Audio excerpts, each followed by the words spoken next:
407 years ago, our fathers brought forth on this continent a new nation, conceived in liberty and dedicated to the proposition that all men are created equal. Now we're engaged in a great civil war, testing whether that nation or any nation so conceived and so dedicated can long endure. We are met on a great battlefield of that war. We have come to dedicate a portion of that field as a final resting place for those who here gave their lives that that nation might live.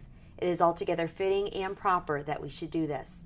But in a larger sense, we cannot dedicate, we cannot consecrate, we cannot hallow this ground. The brave men, living and dead, who struggled here have consecrated it far above our poor power to add or detract.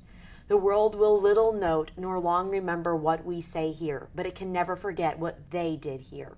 It is for us, the living, rather, to be dedicated here to the unfinished work which they who fought here have thus far so nobly advanced. It is rather for us to be here dedicated to the great task remaining before us, that from these honored dead we take increased devotion to that cause for which they here gave their last full measure of devotion. That we here highly resolve that these dead shall not have died in vain, that this nation under God shall have a new birth of freedom, and that government of the people, by the people, for the people shall not perish from the earth.